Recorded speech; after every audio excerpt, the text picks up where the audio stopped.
বিসমিল্লাহির রহমানির রহিম। ফেরেশতাদের প্রতি ঈমান আনবে। তারা আল্লাহর সৃষ্টি জগৎসমূহের একটি জগৎ। তারা নূরের তৈরি। তার ইচ্ছা অনুসারে বিভিন্ন রূপ ধারণ করতে পারে। তারা নারী নন, পুরুষ নন। তাদেরকে আল্লাহ তাআলা সৃষ্টি পরিচালনার নানাবিধ কাজে নিয়োগ করে রেখেছেন। তারা কখনো আল্লাহর হুকুম অমান্য করেন না। তাদের আমরা দেখি না, তাদের অস্তিত্ব অস্বীকার করতে পারি না, কারণ আমাদের কোনো জিনিসকে না তাদের আমরা দেখি না। না দেখা বা না জানা না হওয়ার কারণ হতে পারে না। এই পানি বাতাস মধ্যে অনেক জীব জীবাণু রয়েছে, আমরা দেখতে পাই না, কিন্তু যন্ত্রের সাহায্য দেখি। যখন যন্ত্র আবিষ্কার হয়নি তখন তারা ছিল না, আমরা দেখতে পাইনি, কিন্তু যন্ত্রের সাহায্য দেখি। যখন যন্ত্র আবিষ্কার হয়নি তখন কি তারা ছিল না? 200-250 বছর পূর্বে পর্যন্ত আমরা কোনো গ্যাসের সন্ধান পাইনি, তাই বলে কি গ্যাস ছিল না? সুতরাং কোরআন হাদিসে যখন তাদের উল্লেখ রয়েছে, কোরআন হাদিস মানার পর তাদের প্রতি অবিশ্বাসের কোনো প্রশ্ন উঠতে পারে না। কিতাবের প্রতি ঈমান আনা। আল্লাহ তাআলা যুগ যুগে তার নবীদের দিয়ে তার বান্দাদেরকে তার অনুমোদিত জীবন বিধানের প্রতি হেদায়েত করার জন্য যে হেদায়েতনামা পাঠিয়েছেন তার নাম কিতাব। কিতাবের প্রতি এভাবে ঈমান আনবে যে এসব কিতাব যা কিছু তা সত্য, আপন যুগের জন্য পুরোপযোগী ছিল। অতঃপর কিতাবধারীগণ কর্তৃক তা বিকৃত হয়েছে অথবা কোনো দুর্ঘটনায় বিনষ্ট হয়ে গেছে। সভ্যতার কম বিকাশের ফলে তার যুগ শেষ হয়ে গেছে। আল্লাহ তাআলা তার স্থলে নতুন কিতাব প্রেরণ করেছে।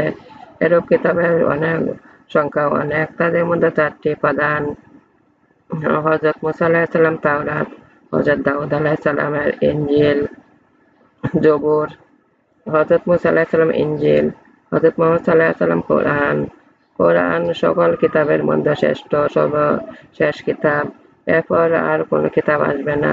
এতে পূর্ববর্তী সকল কিতাবের সত্যসমূহ ভবিষ্যৎ মানব জীবনের সমস্যাবলী সমাধানের পক্ষে আবশ্যক সূত্রসমূহ সন্নিবেশিত হয়েছে।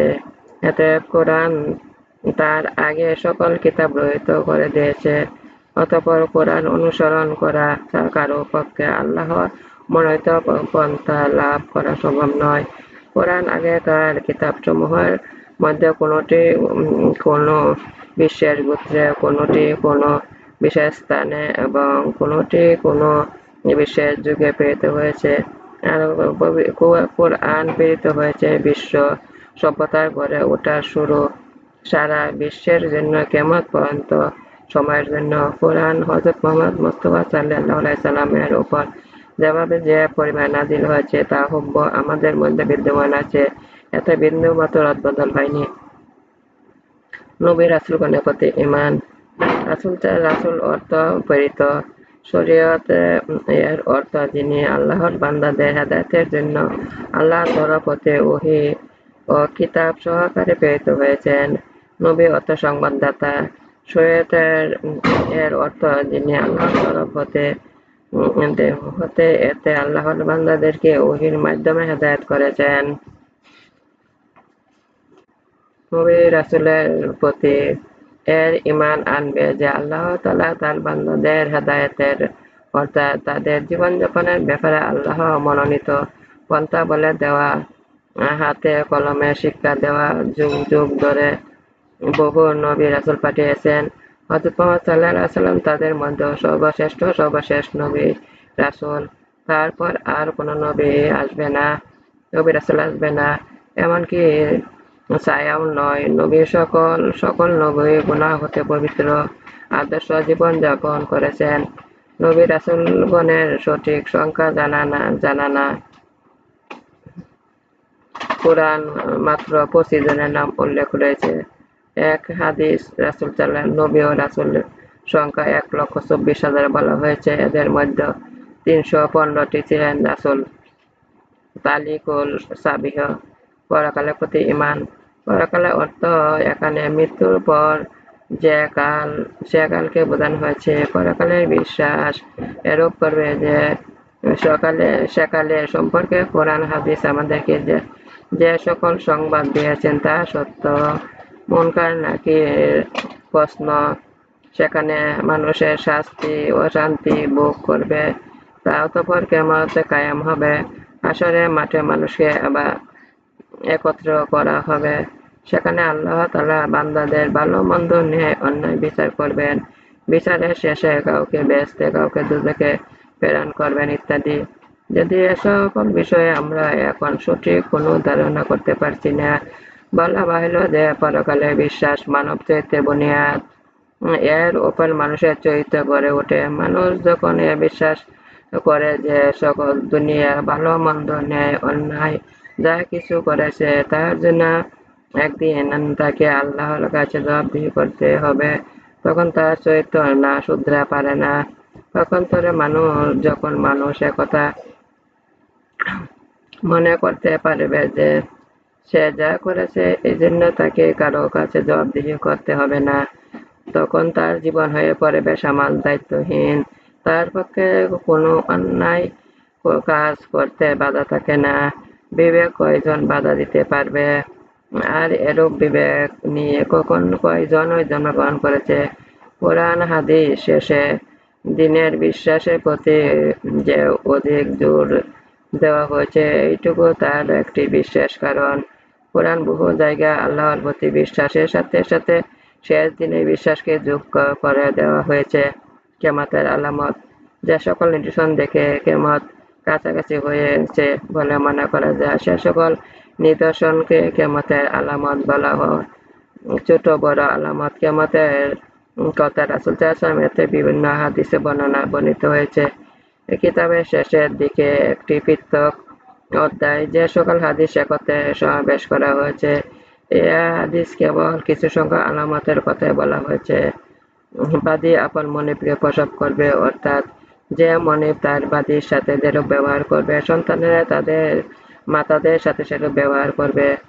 মাতা বাধ্য থাকবে না, যেভাবে এক হাদিসে সন্তান মাতা অবাধ্য হবে, অথবা এর অর্থ যে বড় লোকেরা অধিক বাদী দাসী রাখতে শুরু করবে। বাদীদের প্রসবিত সন্তানরা তার বাপের সন্তান পাবে বলে মাতারা তাদের বাদী রূপে তাদের মায়েদের মনিব স্বরূপ হবে। ছোট লোক বড় হয়ে যাবে, দুনিয়ার রীতিনীতি অবস্থা বদলে যাবে, ছোট বড় বড় ছোট হয়ে যাবে।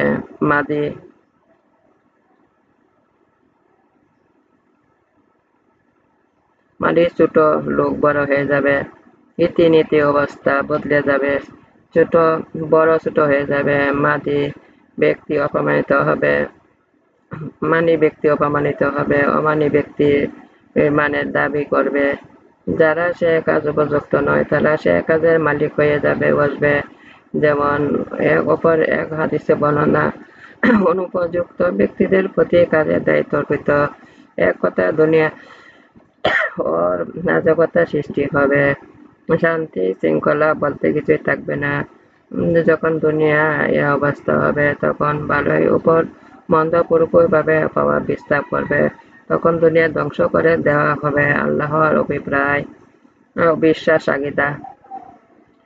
হাদিস দিনের তিনটি মৌলিক বিষয়ের প্রতি ঈমান ইঙ্গিত করা হয়েছে: বিশ্বাস বা আকীদা, আর একটি হলো ইলম কালেমার আলোচ্য, দ্বিতীয়টি আল্লাহর ইবাদত যেমন নামাজ, রোজা, হজ, যাকাত ইত্যাদি। এমন হলো ইলম ফিকাহ বুনিয়াদ। তৃতীয় ইখলাস একাগ্রতা, এটা হলো ইলম তাসাউফের মূল। এটা হতে একথা বোঝা গেল যে একজন মুসলমানের পক্ষে তিনটি প্রয়োজন রয়েছে। ইমাম মালিক রাদিয়াল্লাহু আনহু বলেছেন, যে ব্যক্তি শরীয়ত বাদ দিয়ে তরিকত ধরেছে সে জিন্দিক, আর যে ব্যক্তি তরিকত বাদ দিয়ে অর্থাৎ ইখলাস কেবল শরীয়ত ধরেছে সে ফাসেক। আর যে ব্যক্তি শরীয়ত তরিকত উভয় ধরেছে সে ধরেছে একমাত্র সেই হলো মুহাক্কেল কামেল মুমিন। ইসলামের মূল স্তম্ভ ৫টি হাদিস। ৩ হযরত আব্দুল্লাহ ইবনে ওমর রাদিয়াল্লাহু আনহু বলেন, রাসূলুল্লাহ সাল্লাল্লাহু আলাইহি ওয়াসাল্লাম বলেছেন, ইসলামের স্তম্ভ ৫টি স্থপিত। আল্লাহ ছাড়া কোনো মাবুদ নেই। মুহাম্মদ সাল্লাল্লাহু আলাইহি ওয়াসাল্লাম আল্লাহর বান্দা ও রাসূল এ কথা ঘোষণা করা। ২য় নামাজ কায়েম করা। ৩য় যাকাত আদায় করা। ৪র্থ হজ পালন করা। ৫ পঞ্চম রমজানের রোজা রাখা। বুখারী ও মুসলিম। ইমানের ৩টি বিষয়ের মধ্যে হাদিস ৪ হযরত আব্বাস ইবনে আব্দুল মুত্তালিব রাদিয়াল্লাহু আনহু বলেন, রাসূল সাল্লাল্লাহু আলাইহি ওয়াসাল্লাম বলেছেন যে সে ইমানের স্বাদ পেয়েছে যে আল্লাহকে রব, ইসলামকে দ্বীন, মুহাম্মদ সাল্লাল্লাহু আলাইহি ওয়াসাল্লামকে রাসূল হিসাবে পেয়ে সন্তুষ্ট রয়েছে। মুসলিম। রাসূল সাল্লাল্লাহু আলাইহি ওয়াসাল্লামকে না মানলে দোজখী। হাদিস ৫ হযরত আবু হুরায়রা রাদিয়াল্লাহু আনহু বলেন, রাসূল সাল্লাল্লাহু আলাইহি ওয়াসাল্লাম বলেছেন, যার হাতে মুহাম্মদের জীবন রয়েছে তার কসম, এ উম্মতের যে কেউ ইহুদি হোক বা নাসারি হোক আমার কথা শুনবে অথচ যার সহকারে আমি প্রেরিত হয়েছি তার প্রতি ঈমান না এনে যারা মারা যাবে সে নিশ্চয়ই দোজখী অধিবাসীদের অন্তর্ভুক্ত হবে। মুসলিম। দ্বিগুণ পুরস্কার ৩ ব্যক্তির জন্য। হাদিস ৬ হযরত আবু মুসা আশআরী রাদিয়াল্লাহু আনহু বলেন, রাসূল সাল্লাল্লাহু আলাইহি ওয়াসাল্লাম বলেছেন, ৩ ব্যক্তির জন্য দ্বিগুণ পুরস্কার রয়েছে। যে আহলে কিতাব তার নিজের নবীর প্রতি ঈমান এনেছে, তার মুহাম্মদ সাল্লাল্লাহু আলাইহি ওয়াসাল্লামের প্রতি ঈমান এনেছে। ২ যে ক্রীতদাসের নিয়মিত যথানিয়মে আল্লাহর হক আদায় করেছে, সাথে সাথে মনিবের হক আদায় করেছে। ৩ যে ব্যক্তি তার অধীনে ক্রীতদাসটি ছিল, যার সাথে সে সহবাস করত, তাকে দ্বীনি আদব কায়দা শিক্ষা দিয়েছে, উত্তম রূপে শিক্ষা দিয়েছে, তারপর দ্বীন আহকাম শিক্ষা দিয়েছে, উত্তম রূপে শিক্ষা দিয়েছে, তারপর তাকে আজাদ করে বিবাহ করেছে, তার জন্য দ্বিগুণ পুরস্কার রয়েছে। বুখারী ও মুসলিম। ঈমানের শাখা ৭০টিরও বেশি। হাদিস ৭ হযরত আবু হুরায়রা রাদিয়াল্লাহু আনহু বলেন, রাসূল সাল্লাল্লাহু আলাইহি ওয়াসাল্লাম বলেছেন, ঈমানের ৭০টিরও বেশি শাখা রয়েছে। তার শ্রেষ্ঠটি হলো আল্লাহ ছাড়া কোনো মাবুদ নেই এ কথা ঘোষণা করা। নিম্নটি হলো পথ থেকে কষ্টদায়ক জিনিস সরিয়ে ফেলা। লজ্জাশীলতা ঈমানের একটি শাখা। বুখারী ও মুসলিম। সে মুমিন যার জবান কেউ কষ্ট পায় না। হাদিস ৮ হযরত আনাস রাদিয়াল্লাহু আনহু বলেন, রাসূল সাল্লাল্লাহু আলাইহি ওয়াসাল্লাম বলেছেন, মুসলমান সে যার জবান হাত থেকে মুসলমানের নিরাপদ রয়েছে। মুজাহিদ যে আল্লাহ যা নিষেধ করেছেন তা ত্যাগ করেছে। বুখারী বর্ণনা করেছেন হযরত আব্দুল্লাহ রাদিয়াল্লাহু আনহু বলেন, এক ব্যক্তি রাসূল সাল্লাল্লাহু আলাইহি ওয়াসাল্লামকে জিজ্ঞেস করল, হে আল্লাহর রাসূল, মুসলমানদের মধ্যে উত্তম কে? রাসূল সাল্লাল্লাহু আলাইহি ওয়াসাল্লাম বললেন, যার হাতে মুসলমানগণ নিরাপদ রয়েছে। রাসূল সাল্লাল্লাহু আলাইহি ওয়াসাল্লাম অধিক প্রিয়তম হবে। হাদিস ৯ হযরত আনাস রাদিয়াল্লাহু আনহু বলেন, রাসূল সাল্লাল্লাহু আলাইহি ওয়াসাল্লাম বলেছেন, তোমাদের কেউ মুমিন হতে পারে না যে পর্যন্ত না আমি তার কাছে পিতা-মাতা, তার সন্তান, অন্যান্য সকল মানুষের থেকে অধিক প্রিয় না হই। মুসলিম। ঈমানের স্বাদ ৩টি কারণে।